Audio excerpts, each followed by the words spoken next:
My name is Jane Powell and I welcome you to my tutorial on character development. So my favorite part of writing is character development because I get to create any character I like with any characteristics, history, quirks, and crutches. Sometimes I create a whole story around a specific character, like my last novel I did, because they are just that interesting and I think they have a story to tell. When you write a book, you must know your characters like you know yourself. You must know them better than your readers ever will. This is because as you write your story, your characters must react appropriately to the different events and experiences within it. If you don't know your character really well, your character will come off as shallow and not very interesting. You'll risk losing your readers' interest in the story. Also, in order for your readers to relate to your character, they must feel an emotional connection. This won't happen if you haven't invested a lot of time in creating a character with depth. When I build my characters, I do it with the help of a character tree. Okay, so the roots on my tree, they represent your character's foundation. Okay, so this includes family history, the born into situation, gender, culture, religion, values, genes, ethnicity, and any traumatic events that happened before age 2. So those are your roots. Okay, the trunk, that represents the present situation in your character's life, okay, and in the story. So their age, their gender, if they changed it, their hobbies, challenges, aspirations, school, work, relationships, values, and beliefs in the present time. Okay, and the tree canopy represents how your character will tend to react to different events. So his reactions are based on his or her foundation and present situation. Okay? Okay. So again, I'm going to use Harry Potter as an example just because pretty much everybody knows the Harry Potter story. So you'll know what I'm talking about. I also have a 12-year-old in the house who's advised me. He's an expert. So if I look at the foundation, I'm doing Harry Potter right now. If I look at Harry Potter's foundation, I'll put British there. What is that? Okay, he's British.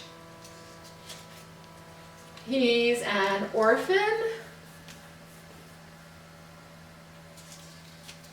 He's living in an abusive family from like age 2 or before. But he knows that everybody has told him that his parents love him. His parents fought for good, and that's a well-known story.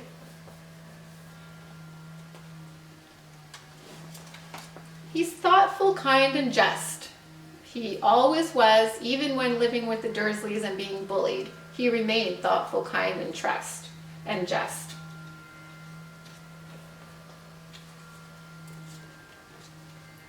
He is born with magical powers. He has a scar on his forehead that was left when his parents died. And this has given him extra power against Voldemort. It has also fated him to fight against Voldemort. So he has a mission. It gives him a mission. And he's very important because of this and because of his roots, his connection with his parents. He's very important to Hogwarts and the wizarding community. Okay? So those are Harry's roots. or his foundation.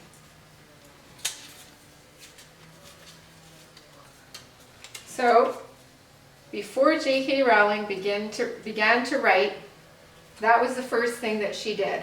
She figured out, okay, who is Harry? Where is his foundation? What affects his character, his behaviors? Is he a nice guy? Does he tend towards bullying? Who is he? So she worked with his foundation first. So the present situation, and I'm looking at the first book in the present situation. Okay, so he finds Hogwarts, or rather Hogwarts finds him, and he is included in the Hogwarts community. He's going through puberty, that's part of his present situation. He's found loyal friends, which is also part of his present situation. The adult wizards believe in him, which is huge because he was living with the Dursleys who didn't believe in him at all. So to find adults that believed in him and that he could relate to in some way had a deep effect on him, I'm sure. He's also bullied. He's bullied by the wizards that are, especially the wizards that are extremely traditional wizards where their bloodline means a lot, like Draco Malfoy's family.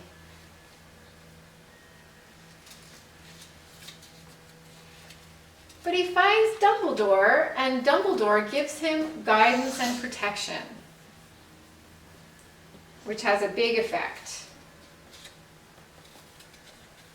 And he finds his goals and purpose.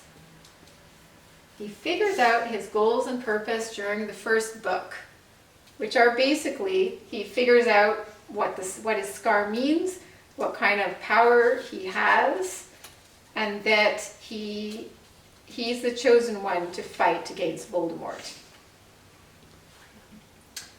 So Quidditch teaches him flying and confidence. He's got a wand that's made unique to him that will protect him. He's also got an owl that watches out for him.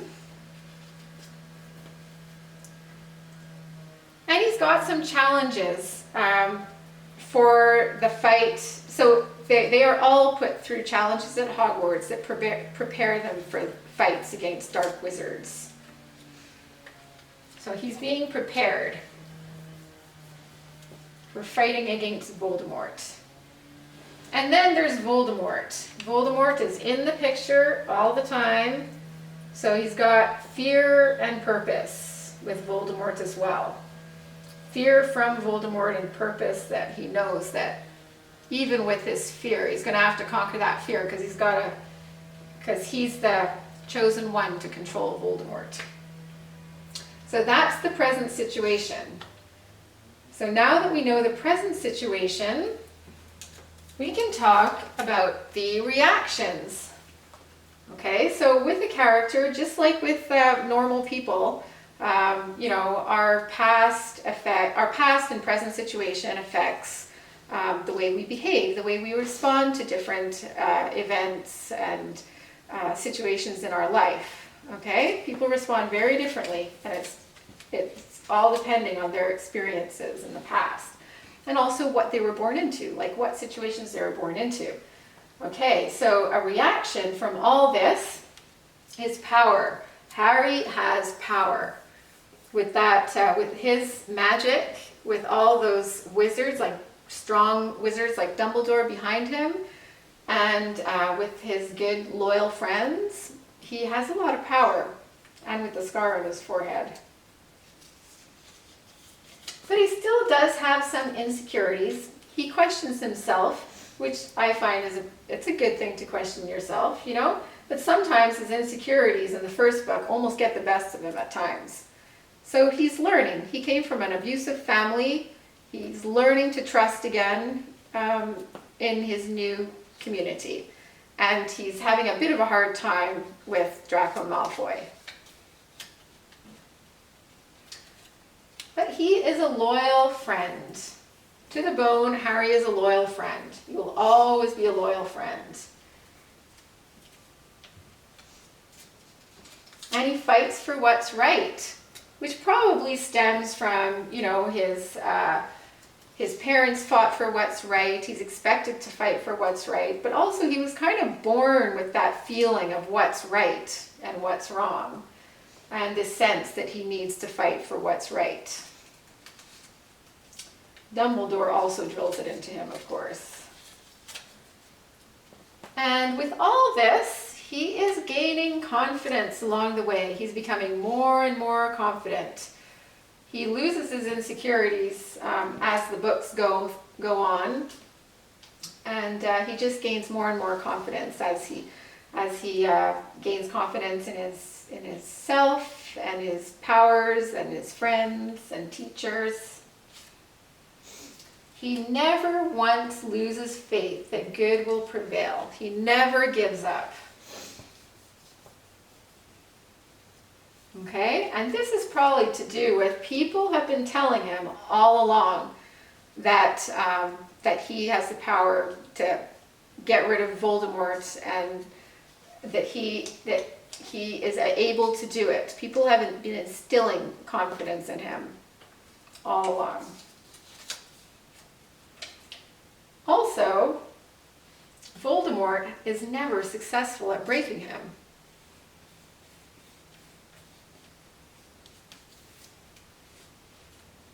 And he's willing to die to save the world. His parents died to save the world, and so is he. And he sees other wizards along the way who do as well. Okay, so this is Harry, and I would like to just compare quickly, just so you can see the difference in characters and everything and how things react. I am going to compare him with Draco Malfoy.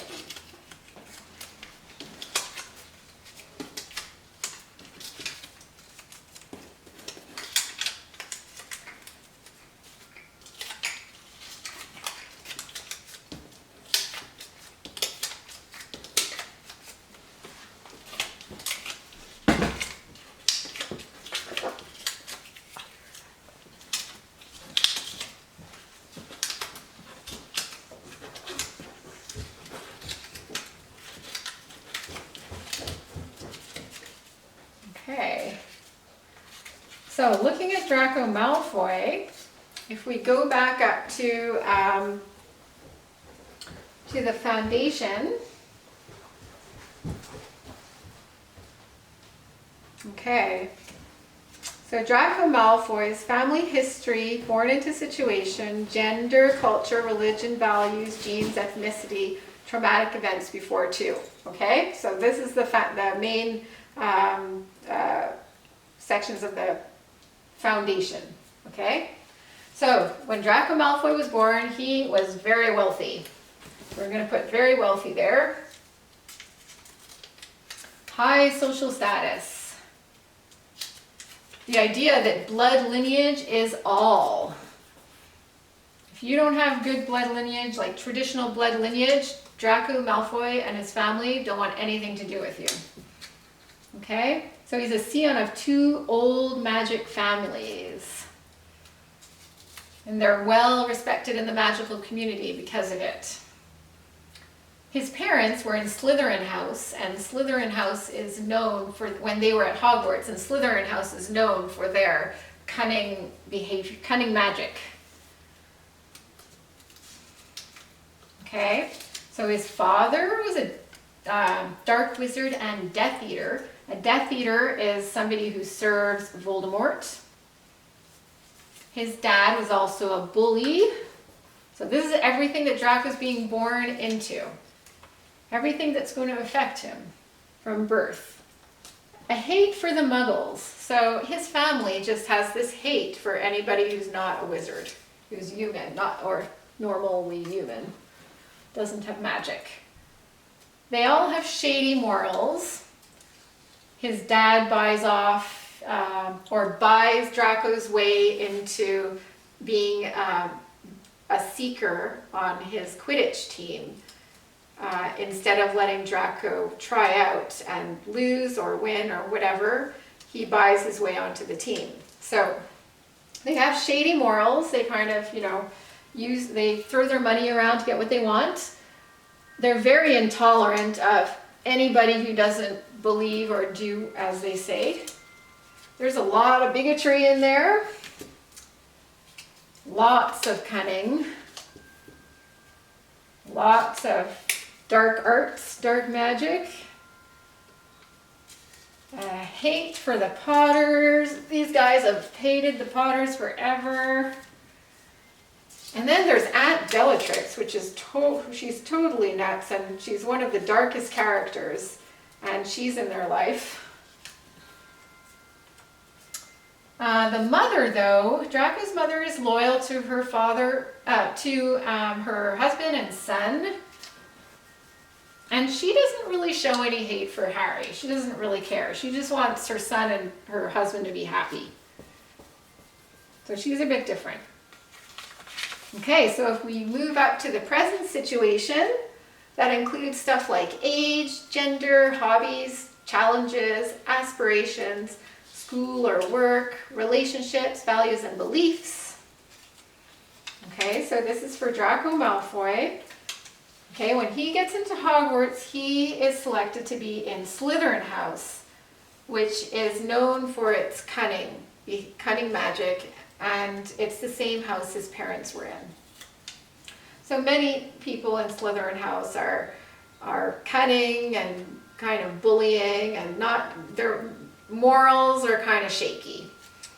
Okay, so this kind of follows the line of the roots. He's going through puberty, just like Harry and everybody else in there. His mother spoils him rotten. His dad buys his way into whatever. He never has to, work to get something. His dad just gives a donation or something and buys his son's way into things. He has a lot of pressure from his family to do as they please. As they would like. His friends are henchmen. So unlike Harry's friends, that they work in a team, they discuss things before they do things, and Harry discusses everything with them, and none of them are kind of like the leader. They work together on everything. Draco's friends are more like henchmen. So they're like, they just are there to do Draco's bidding, pretty much. They have quite weak characters, and they are happy just to do Draco's bidding. And Draco doesn't consult them about things, he just tells them to do something. Okay, so his friends are weak-willed. Okay, he is always bullying Hermione, just because she's a mudblood, which means that she was born to non-magical parents. His family has a house elf called Dobby, and he treats him really badly. And of course, Dobby betrays him because of it. Okay, he's got really shaky goals and purpose. In fact, it seems like his only goal is to thwart Harry's success.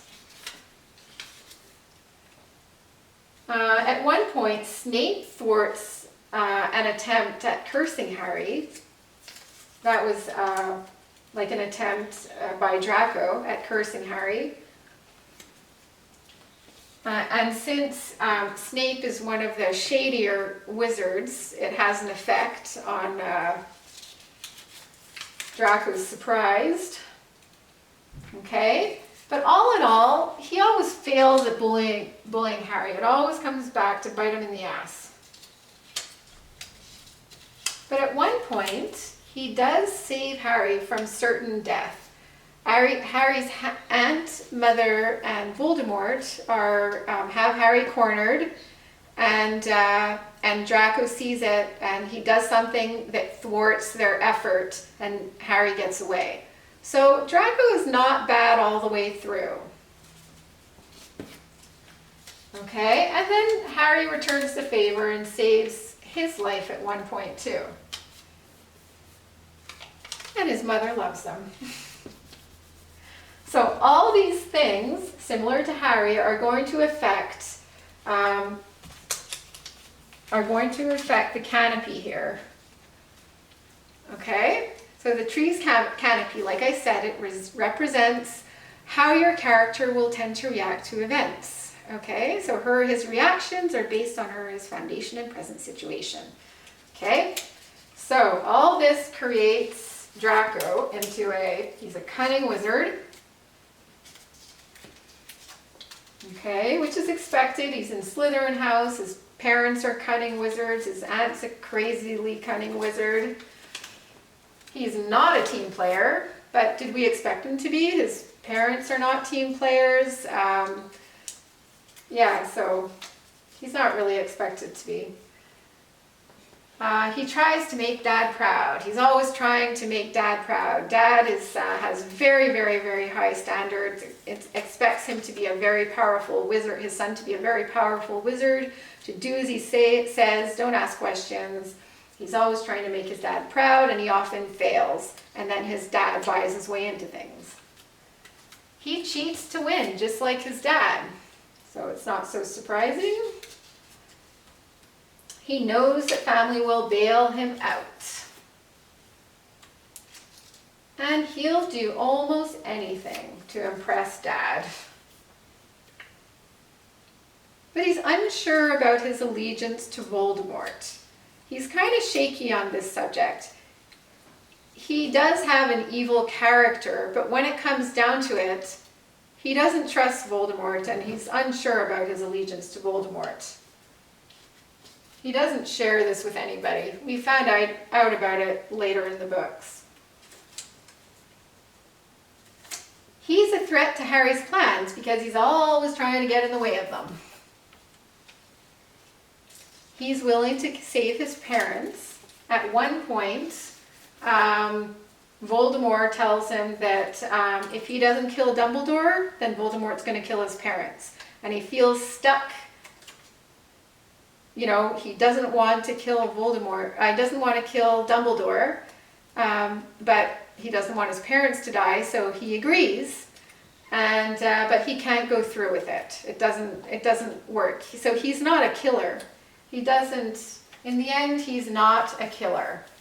Okay. So some of these alliances and these experiences, you know, like he saved Harry once, Harry saved him once. They kind of have, even though it's a rivalry, they still have a bit of kinship because they grew up together, I guess, at Hogwarts. They feel there's still a team there, like a whole Hogwarts team working. Okay, so now I hope you see the differences, like when you build a character, there can be key differences, and they're really strongly affected by what situation the character is born into and what's going on in the present situation. And the stuff that's going on in the present situation is also affected by the stuff that the character was born into, okay? And then all of this together has these overall kind of deeper effects, okay?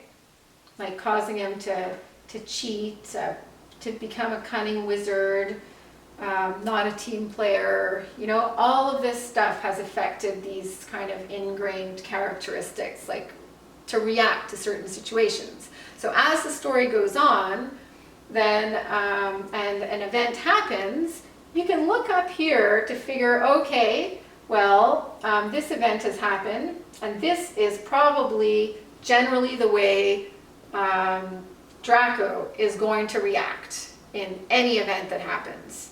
Okay? So that's my character tree. I hope it helped. And also at the end of the tutorial, I'll put in a couple of slides just with the main points that I've gone over. So thank you for joining me today on this tutorial and the last one. And have a beautiful week. Thank you.